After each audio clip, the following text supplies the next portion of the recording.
Assalamualaikum warahmatullahi wabarakatuh. Perkenalkan, nama saya Estiatun Hasanah. Saya dari kelas 6 Ekonomi Syariah F, NIM 18 17 20 12 30. Di sini saya akan memaparkan jawaban UTS mata kuliah Teori Ekonomi Makro Islam yang diampu oleh Ibu Mustaniro. Untuk soal yang pertama mengenai bagaimana strategi peran pemerintah untuk menghadapi utang luar negeri yang semakin meningkat. Strategi yang dapat dilakukan pemerintah yang pertama bisa dengan mengoptimalkan sumber daya alam di Indonesia yang ada, dengan mengoptimalkan secara penuh untuk membantu perekonomian Indonesia meningkat. Selanjutnya juga dapat dilakukan meningkatkan kualitas produk dalam negeri. Setelah kita mampu mengelola sumber daya alam yang ada di Indonesia, kita mampu membentuk suatu produk atau kualitas produk dalam negeri dan kita optimalkan, kita tingkatkan kembali. Kita juga bisa meningkatkan kualitas sumber daya manusia. Jadi kita harapkan ketika kualitas sumber daya manusia itu meningkat dan dapat bersaing dengan sumber daya asing, kita berharap mampu untuk mengangkat pertumbuhan ekonomi yang ada. Selanjutnya juga kita mengurangi barang-barang impor dan mengoptimalkan ekspor barang dalam negeri. Terus juga pemerintah harus bisa mengurangi pinjaman utang baru dengan mengatur anggaran APBN secara baik dan benar.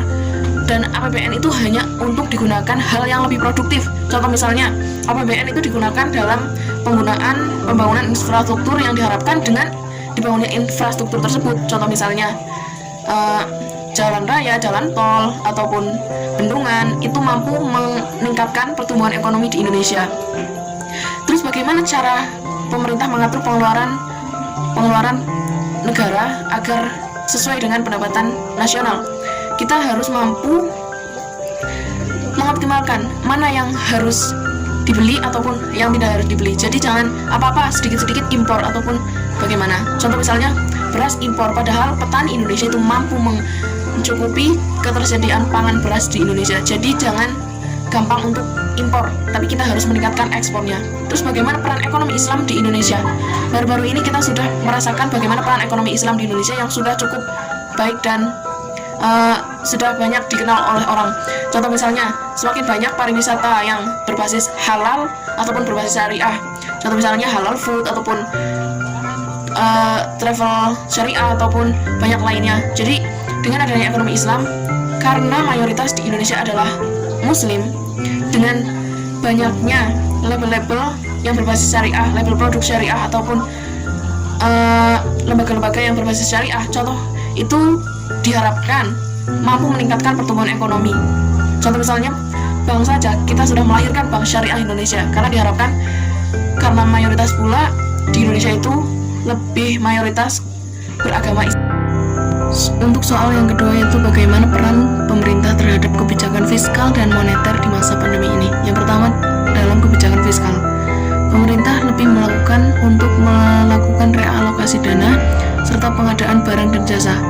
Pemerintah melakukan pengalokasian dana untuk keperluan medis seperti pembelian obat-obatan dan juga alat APD untuk para tenaga medis. Kemudian juga pemerintah lebih melakukan kebijakan dengan pembebasan pajak seperti pajak penghasilan, karena dalam masa pandemi ini tentunya banyak lembaga-lembaga ataupun orang yang terdampak akan pandemi tersebut sehingga menurunkan tingkat perekonomiannya. Kemudian kebijakan moneter, yaitu kebijakan moneter itu harus selaras dengan kebijakan fiskal. Jadi dalam kebijakan moneter itu harus dapat menjaga nilai tukar rupiah, terus kemudian harus mengendalikan laju inflasi, kemudian juga memberikan stimulus moneter terhadap dunia usaha. Kemudian bagaimana kebijakan pemerintah di masa normal?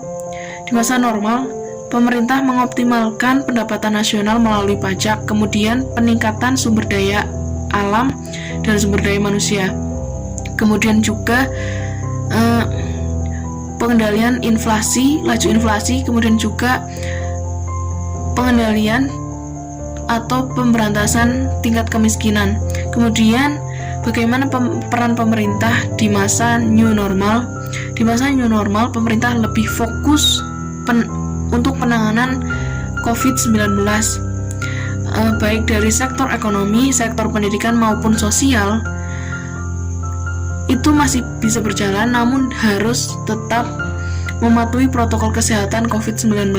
Contoh misalnya dalam berkendara ada penurunan banyaknya penumpang ataupun jarak yang harus dibatasi.